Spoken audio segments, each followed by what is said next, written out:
Praise the lord. ప్రభువైన యేసు నామములో అందరికీ వందనములు. యేసయ్య మాటను ఈ కార్యక్రమాన్ని వీక్షించడానికి ప్రేమతో మిమ్మను ఆహ్వానిస్తున్నాను. ఈ దినము అపోస్తలుడైన పౌలు ఎఫెసీయులకు రాసిన పత్రిక 1వ అధ్యాయము 15వ వచనం నుండి 19వ వచనం వరకు ధ్యానించుకుందాం.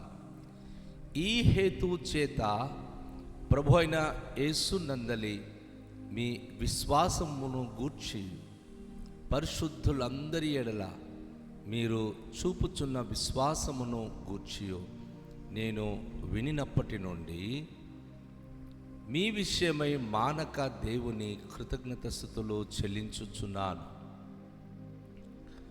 మరియు మీ మనోనేత్రములు వెలిగింపబడినందున ఆయన మిమ్మల్ని పిలిచిన పిలుపు వలన నిరీక్షణ ఎట్టిదో, పరిశుద్ధులలో ఆయన స్వాస్థ్యం యొక్క మహిమైశ్వర్యం ఎట్టిదో, ఆయన క్రీస్తునందు వినియోగపరిచిన బలాతిశయమును బట్టి విశ్వసించు మనయందు ఆయన చూపుచున్న తన శక్తి యొక్క అపరిమితమైన మహాత్మ్యం ఎట్టిదో మీరు తెలుసుకొనవలెనని మన ప్రభు అయిన యేసుక్రీస్తు యొక్క దేవుడైన మహిమ స్వరూపియగు తండ్రి తన్ను తెలుసుకునుటయందు మీకు జ్ఞానమును ప్రత్యక్షతయు గల మనసు అనుగ్రహించున్నట్లు నేను నా ప్రార్థన యందు మిమ్మను గూర్చి విజ్ఞాపనము చేయుచున్నాను. ప్రభునందు ప్రియమైన వాళ్ళారా, ఈ వచన భాగంలో అపోస్తలుడైన పౌలు సంఘం గురించి ఒక ప్రత్యేకమైన ప్రార్థన దేవుని దగ్గర చేస్తున్న ఈ ఎఫెసీ పత్రికలో తను చేసిన మొదటి ప్రార్థన గురించి మనము చూస్తున్నాం. ఈ పత్రికలో ఆయన చాలాసార్లు ప్రార్థన చేసిన ప్రార్థనల గురించిన అంశములు ఉన్నాయి. అయితే ఈ ప్రార్థనలో ఆయన ఆ 15వ వచనం నుండి 19వ వచనాలలో విశ్వాసుల గురించి ఒక ప్రత్యేకమైన ప్రార్థన ఆయన చేస్తున్నాడు. ఆయన అంటున్నాడు, ప్రభువైన యేసునందలి మీ విశ్వాసమును గూర్చియో పరిశుద్ధులందరి ఎడల మీరు చూపుచున్న విశ్వాసమును గూర్చియో నేను వినినప్పటి నుండి. ఒక మనిషిలో ఉన్న విశ్వాసములో 2 కోణాల గురించి ఆయన మాట్లాడుతున్నాడు. ఒకటి దేవుని మీద విశ్వాసము, 2 పరిశుద్ధులందరి ఎదుట విశ్వాసం, వారి ఎడల చూపుచున్న విశ్వాసం. సంఘమా, దేవుడు అంటే మాకు చాలా నమ్మకం అంటారు. సేవకుడు అంటే ఆయన ఇలాంటోడు అలాంటోడు అంటారు. అంటే ఒక కోణములో, ఒక నాణెకు 2 కోణాలు ఉంటాయి కదా.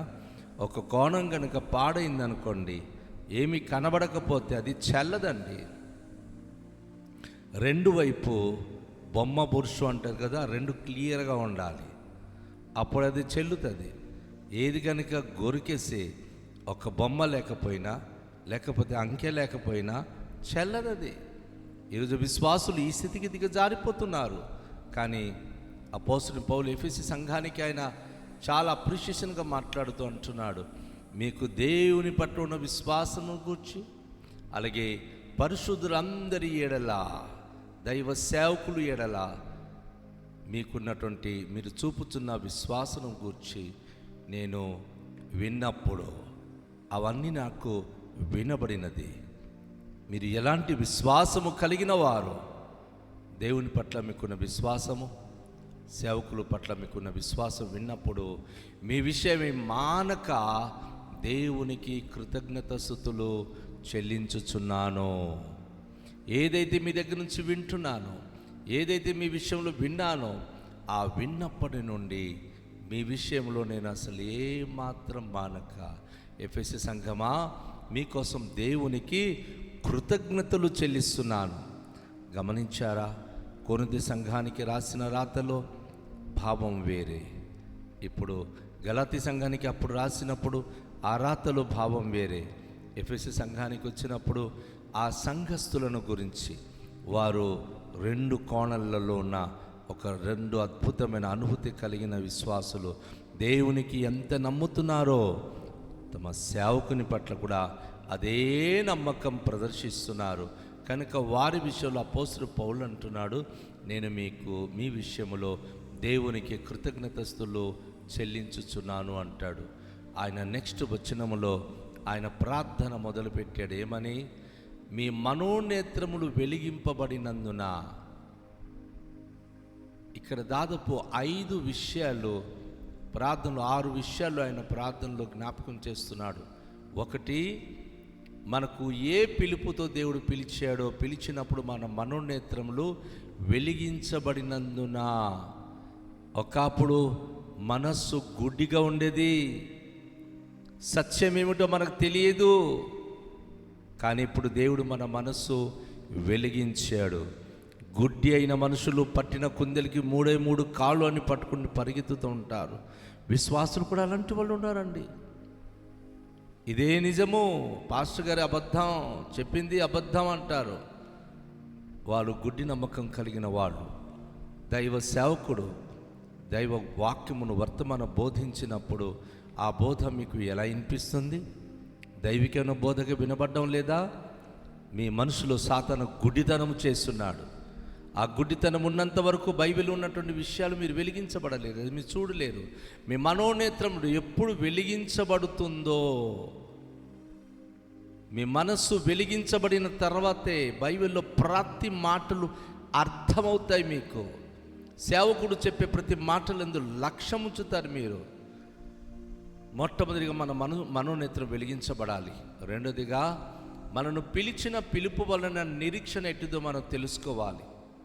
దేవుడు ఎందుకు పిలిచాడు మనను? ఏ పని నిమిత్తం పిలిచాడు?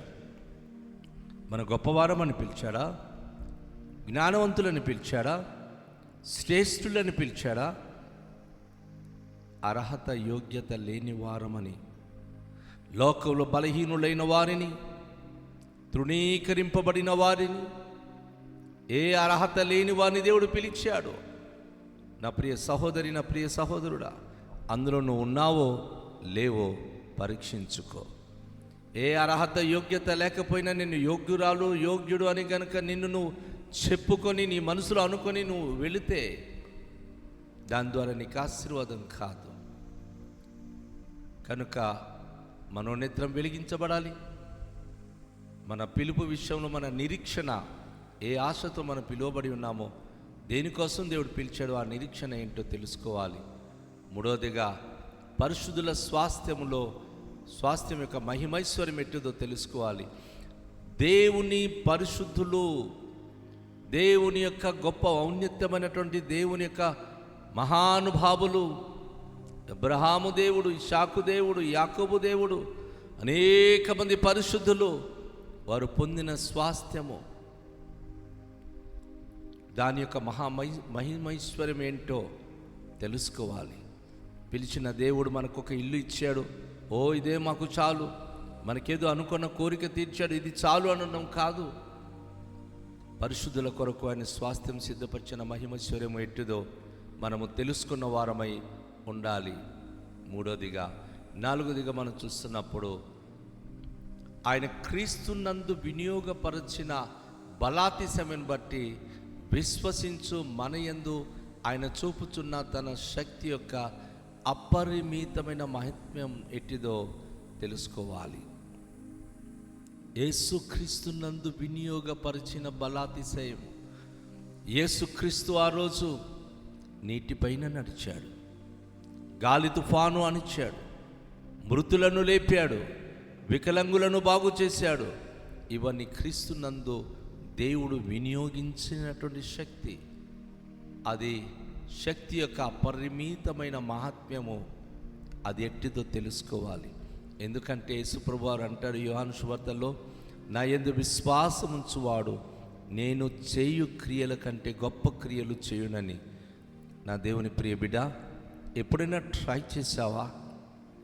యేసును నమ్మిన నీవు, యేసులో ఉన్న శక్తి నీ ద్వారా అది జరుగుతుందో లేదో, ఎవరికైనా నువ్వు స్వస్థపరచడానికి ముందుకు అడుగు వేసావా?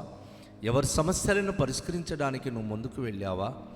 ఏదైనా కష్టమైనటువంటి పరిస్థితుల మధ్య ప్రభు కొరకు నువ్వు నిలబడి సాక్షిగా దేవునికి మహిమపరచే ఉద్దేశం కలిగి ఉన్నావా? ఒకసారి అది ఆలోచించాలి. ఇది మీరు తెలుసుకోవాలి. చివరిగా ఐదోదిగా మనము ఆ 19వ వచనంలో చూడగలుగుతాం.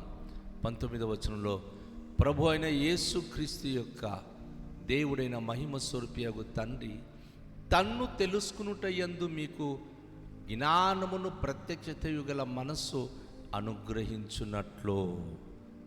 మన తండ్రి అయిన దేవుని నెరిగిన వారమై మనం జీవించాలి. డానియేల్ ప్రవక్త అంటాడు, తమ దేవుని నెరుగువారు బలము కలిగి గొప్ప కార్యములు చేసెదరు అని.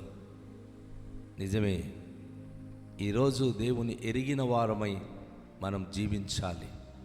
ఇక్కడ అది మీరు తెలుసుకోవాలి అని, ప్రత్యక్షత గల మనస్సు దేవుడు మీకు అనుగ్రహించాలని మీకోసం నేను ప్రార్థన చేస్తున్నాను. నిజమే, దేవుని సన్నిధిలో చేసే ప్రార్థన విషయంలో దేవుడి మాట స్పష్టంగా తెలియచేస్తూ ఉన్నాడు. దేవుడు ఈ మాటను వివరిస్తున్నాడు అపోస్తలుడు పౌలు ద్వారా. ఈ విషయాలన్నీ గుర్తుంచుకోవాలి. నిజమే, అపోస్తలుడు పౌలు తన విజ్ఞాపన చేస్తూ ఉన్నాడు. మన మనోనేత్రాలు వెలిగించబడాలి. మన పిలుపు విషయంలో మనము నిరీక్షణ విషయంలో స్పష్టత కలిగి ఉండాలి. అలాగే ఆయన మన జీవితాల్లో ఆయన ఏ కార్యములు చేయడానికి పిలిచాడో, అనేక మంది పరిశుద్ధులకు ఆయన ఇచ్చిన స్వాస్థ్యం గురించి మనము తెలుసుకోవాలి. అలాగే ప్రభువైన యేసుక్రీస్తునందు ఆయన వినియోగపరిచినటువంటి బలాతిశయము మనము కూడా గ్రహించాలి, అది తెలుసుకోవాలి. చివరిగా మన దేవుడు ఎట్టివాడో ఆయన గురించిన జ్ఞానమును ప్రత్యక్షత గల మనస్సు కలిగి ఉండాలి. అపోస్తలుడైన పౌలు దైవ ప్రత్యక్షత పొందాడు కనుక అపోస్తలత్వం గురించి ఎన్ని ప్రాబ్లమ్స్ వచ్చినా ఏ మాత్రం కూడా ఆయన భయపడక, నా ప్రభు నన్ను పిలిచాడు, నా ప్రభు ఈ అపోస్తలత్వం నాకు ఇచ్చాడని ధైర్యంగా వెళ్ళాడు. ఈరోజు సంఘానికి వచ్చేవారు సంఘంలో ఎలా ఉన్నారు మీరు? దేవుడు మీకు ఆధిక్యత ఇస్తే ఆయన ఎప్పటికీ దీవెనకరంగా మిమ్మల్ని ఉంచుతాడు. ఎప్పుడైనా సరే దేవుని ద్వారా మీకు ప్రాప్తించిన దీవెన మీరు కలిగి ఉన్నారని ఆలోచించాలి. దేవుడు మీ పట్ల ఆయన చూపిస్తున్నటువంటి తన యొక్క కృపా మహిమైశ్వర్యమును గ్రహించాలి.